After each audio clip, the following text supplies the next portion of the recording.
This is probably the first time I've ever shown day-old coffee.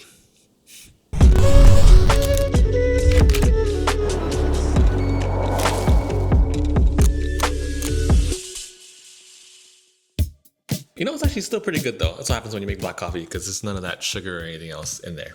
So, hello everyone, and welcome back to the Wolf Pack. Today we are diving into some crowdfunding, because crowdfunding it's going wild this month, and I just don't know what I'm gonna back. And okay, I do know, but for the most part, there are just so many good games out right now, and we have to talk about it. So let's start off first with Gamefound. All right, I am not logged into Gamefound at this current moment, because Gamefound honestly is a pain to log in sometimes, because you have to do the whole verification thing.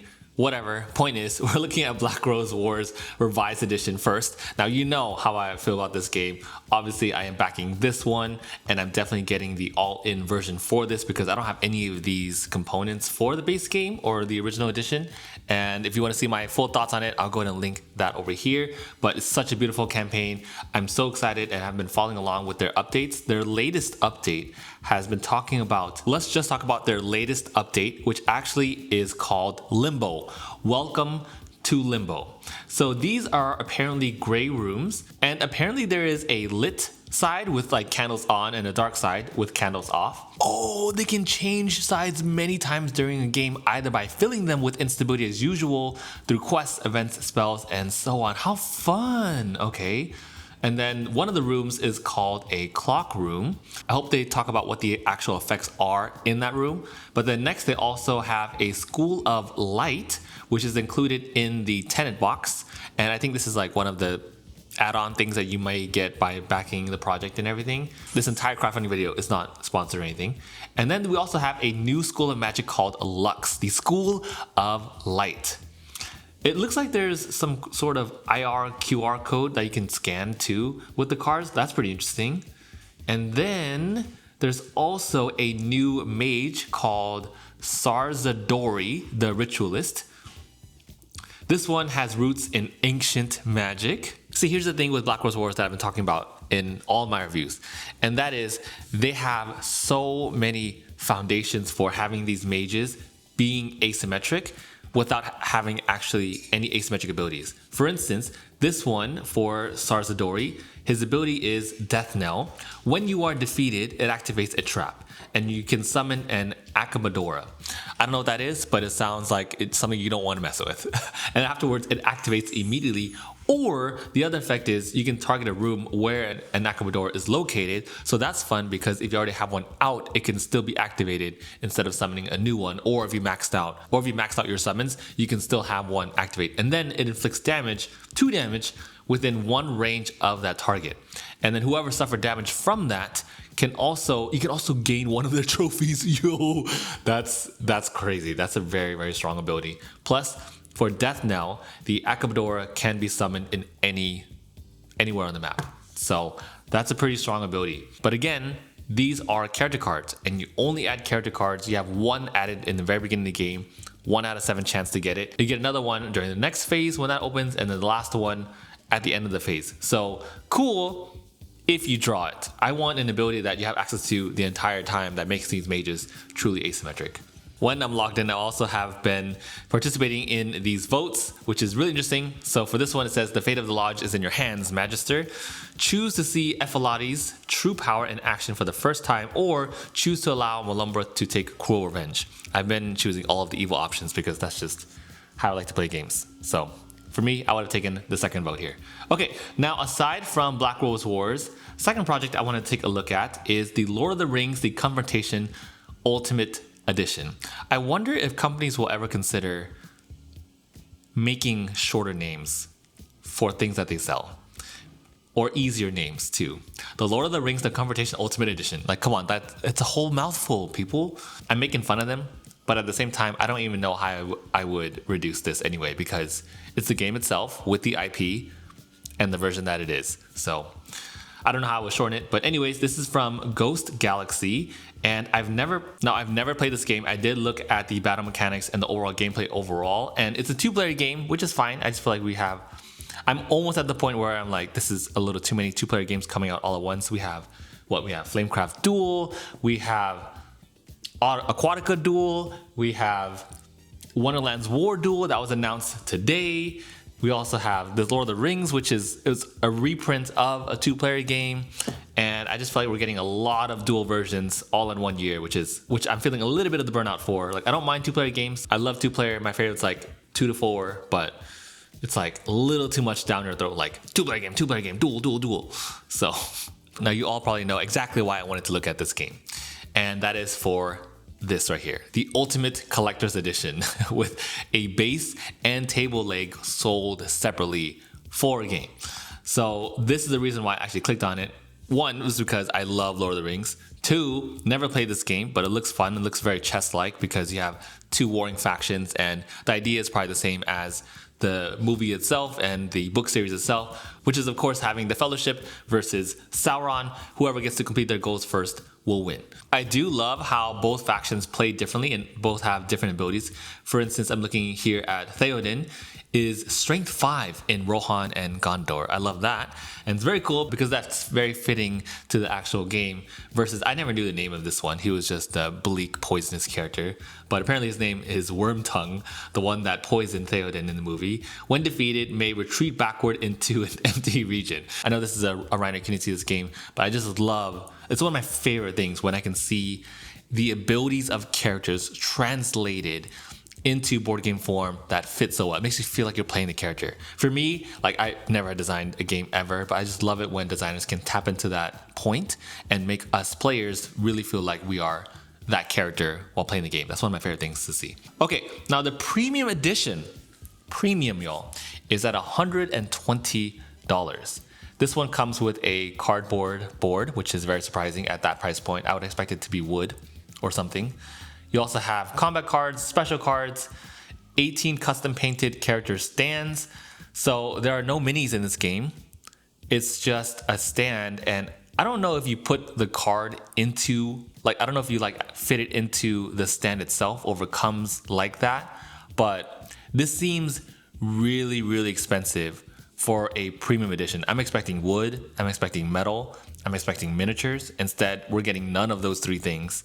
And we're getting pretty much a standard set of painted standees with a regular board. You get 1 metal challenge coin and 20 character tiles. Overall, this is unexpectedly high for a game like this. I was like, if I were to not see the price at all, and I, like, as a very avid consumer and buyer of games, I would expect this game to be around $60.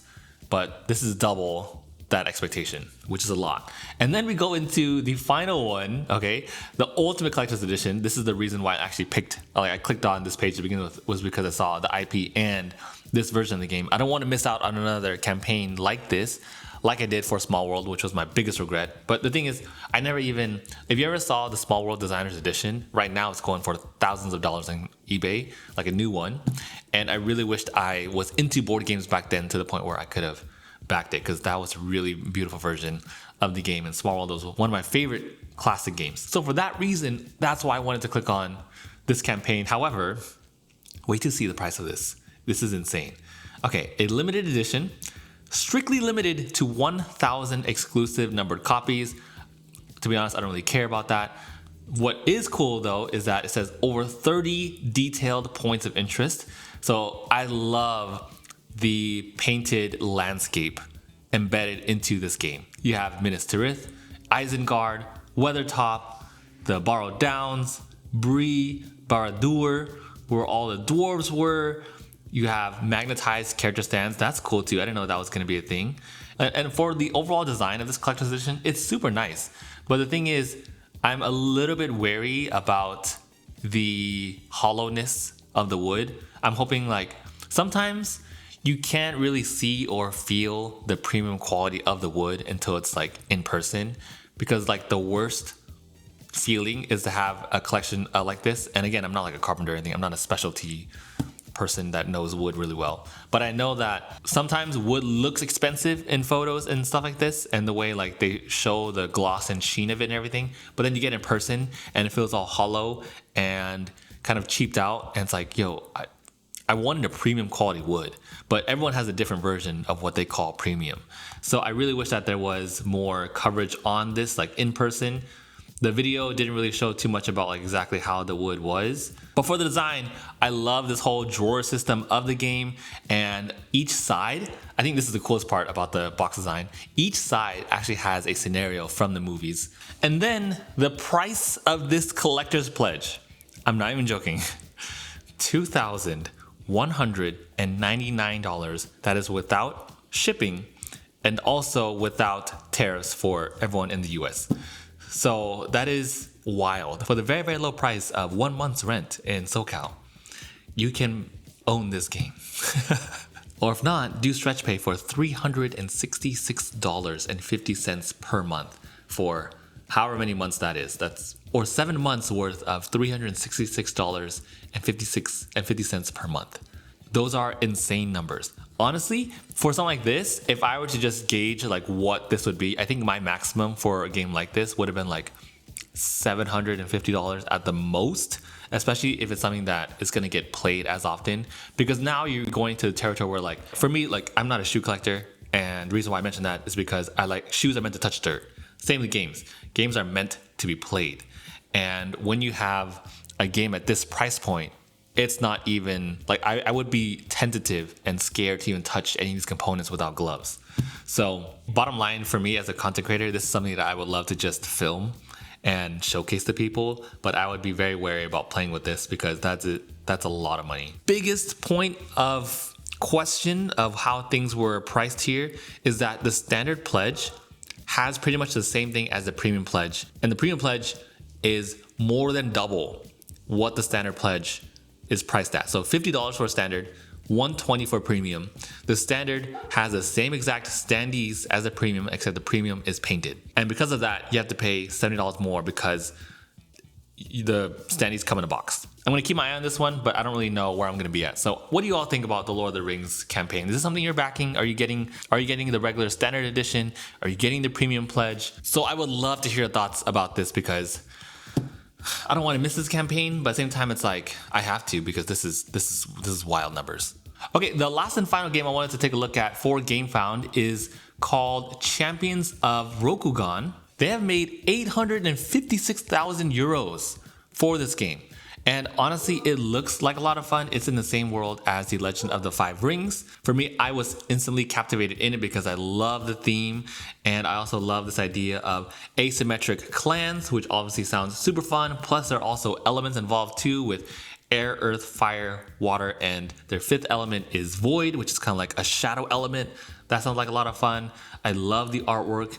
And the minis too with like ninjas and everything look really fun. The miniatures look absolutely wild in this game with samurai warriors, elementalists like mages and everything. But I will say that there's this giant dragon named Panku. But aesthetics aside, here's where the game lost me in 2 words. First one was scenarios.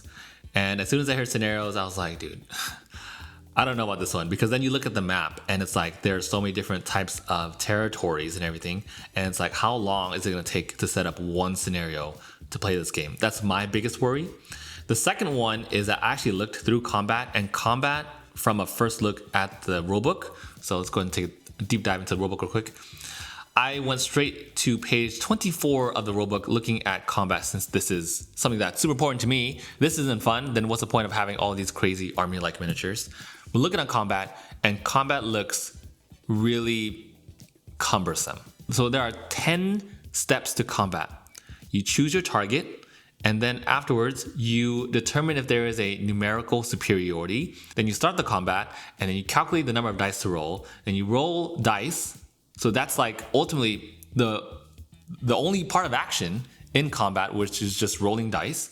And if we look more into it, so it says saturation. If a character is near an area where total cumulative size of its occupants is 4, or if entering the area would be that total to more than 4, the area is considered saturated. It is possible to initiate combat in a saturated area from an area adjacent to it. So you can fight in big groups is what they're saying, and then intervene. Once per turn, another champion in the same area may intervene for free and take the place of the champion who should be fighting. So immediately, this kind of introduces a point, like a yellow flag, because I'm like, how long is it going to take for us to even start fighting? For now, if you have to look at the group size, if people have a choice to step in and intervene, and then there's a forced movement, all of this is happening before you even choose your target. From choosing a target and choosing a numerical superiority and the beginning of the combat and the number of dice to roll and then actually rolling the dice, that's it. You just roll dice, and if you wish, you could use an effect to allow you to reroll dice and then apply the result. That's where I was like, okay, I think I'm good.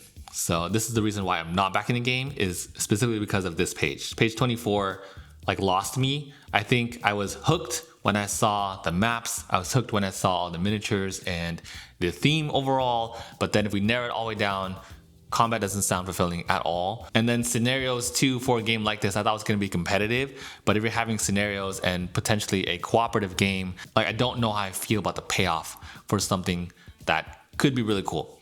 So I think I'm lost on this one, but love to hear your thoughts on it. We still got some time before deciding on Champions of Rokugan. So with that, let's go ahead and dive into Kickstarter. Okay, lots and lots of games on Kickstarter. The first one that I am absolutely backing is Deep Regrets. I heard many good things about it from Carly. I honestly really love the commercial / Kickstarter trailer for this.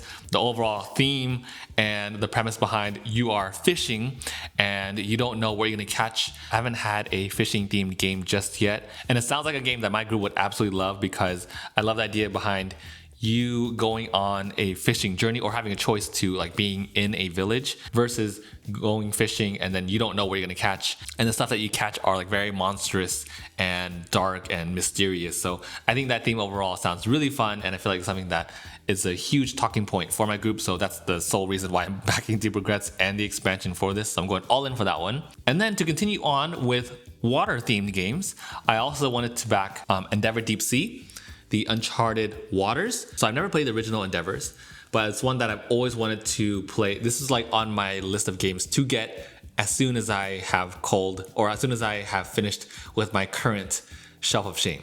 So Endeavor was like top of the list for this one, and they just happened to come out with the new campaign too. So I'm definitely backing this one. How this game works is, it says here at the very end of the page, which honestly kills me about campaigns a lot. I wish they put the actions first. But anyways, each turn you'll place a disc on an empty activation spot on one of your specialists, which lets you take its actions. Play continues around the table until everyone runs out of discs or empty spots. Seems very straightforward and easy. I love the artwork too, by the way. And then you also have the option to travel, where you can move one of your vessels from one ocean zone to another. You get a bonus for arriving, so I love that there are these effect triggers. And then now you can interact with the destination zone's features. So unlocking a new map to where you are going and sending off your ship, that also sounds fun, because then it brings out that element of surprise, which I love as you're expanding and progressing your player area. There's also sonar, where you can place a disc on a sonar track, and sometimes you'll get a reward or discover a new zone. And then you can also dive. And here you take a dive token from a dive site, and allows you the choice between doing research or some other bonus actions and other benefits. You can also conserve by going to a conservation site, and then here you can get various rewards and then gain impact. It seems like a pretty straightforward game overall. I think it's like a medium weight game, but I just love the theme and I love how simple the actions are. So I'm all in for something as straightforward as that. At the time of this recording, Excalibur is also still available for the next 24 hours, 25 hours. Hands down, one of the best party games I've played this year so far. So if you're not on Excalibur, definitely make your choice with the next day, because that's a really good party game. And then last but not least, we have Realm of Reckoning. I don't know if Ivy Studio has announced a metal version of this yet, but if they do, I definitely want that one. This is a really fun game. And honestly, I can see a lot of people not liking it because of how swingy it can be. But honestly, you really have to play out your round in full to really experience what this game is like, because this is an air control that really has big moments. And what I absolutely love about this game is that everyone has a choice to dictate how scoring is going to be like for the rest of the game. And that person is not always going to be in control. They'll be in control for the first one and maybe the second one, but there's this constant push and pull. And I love that you can change the scoring conditions. And I love that people can fight for scoring conditions. I love that people that are using all their resources to bid for scoring conditions initially will run out of money and resources. They can take that priority from them going forward. And then there's also several catch-up mechanics. This is a game where it feels like everyone is strong at different points. And for me, I honestly love how swingy it is because you just never know how many points someone's gonna score. And when you do, it's like, that was such a big turn. So those big moments, even though it may not necessarily be a fully balanced game, I love the swingy moments in this one because I think it works really well since you have a ton of catch-up mechanics embedded into Realm of Reckoning. So easy back for me. Now that concludes our look at crowdfunding and how wild it is right now. There's so many good games out right now, and I just can't fully decide on which ones I should and shouldn't back. I think I'm pretty set. Here's the ones I'm fully set on. I am fully set on Even Deeper Regrets. I am fully set on Realm of Reckoning, Black Rose Wars. Those three for sure. Lord of the Rings, I think it's just one that I may watch. I honestly want to see the premium edition in person just so I can make content about it. Champions of Rokugan, unless someone changes my mind completely about the combat mechanic for it, I'm probably not going to back. And then Endeavor Deep Sea, yeah, that's a win for me. So I think I backed a little too many games this month. But to be fair, I don't really back anything the past couple months. So I think it's okay. That's what I'm telling myself. All right, everyone, if you made it to the very end, go ahead and comment empty for having empty wallets this summer for backing board games. All right, well, thank you all so much for watching and for hanging out with me as we talk about all the games on crowdfunding, and I will see you all tomorrow.